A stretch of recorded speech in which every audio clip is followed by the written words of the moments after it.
When World War I broke out in Europe on July 28, 1914, the United States chose to remain neutral, believing that it was a European conflict.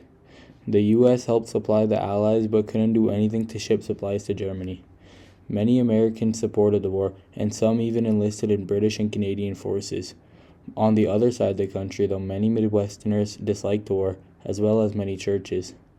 In an effort to form a blockade against Britain, Germany accidentally caused death to American travelers, sailors, and performed attacks on American passenger boats. This caused outrage. Most notable was the bombing of the passenger boat Lusitania in 1915, after Germany promised not to do it again. But they went back on their promise in 1917 in an effort to win the war by destroying all boats at the cost of American ships. Germany also tried to make a deal with Mexico to go to war with America. Finally, on April 6, 1917, the U.S. decided to go to war. The American home front were the effects in the states caused from war on foreign territory. Much of the impact was due to people having to mobilize for war. People moved from across the country to work or train. Many factories switched machinery and started to make artillery and other military supplies. Though the United States joined the conflict late in April 1917, they weren't well planned at all or had any recognition of their problems. This made confusion very high for the first year.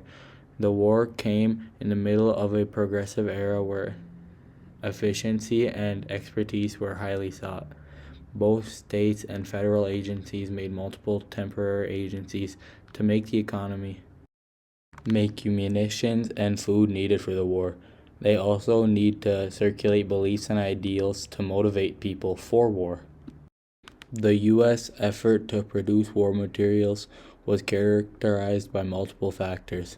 When the U.S. first entered the war with only small munition industries and very few medium and heavy artillery pieces. But in June, the U.S. decided that their forces would mainly fight along French lines. Shipments from the U.S. to France were mostly soldiers and ammunition. The U.S. decided that they would acquire their ammunition and artillery from French factories. The United States deemed that shipping artillery pieces would be too heavy and not economically sound. Due to the U.S. short period in the war, it meant that very few U.S. artilleries made it into France. When this was happening, Southern African Americans began moving to the north to escape racial prejudice. This movement was named the Great Migration and was one of the biggest population movements in American history. It was fueled by Jim Crow laws and the need for laborers in the North due to the war effort. It was estimated about 2 million African Americans moved from the South to other parts of the country.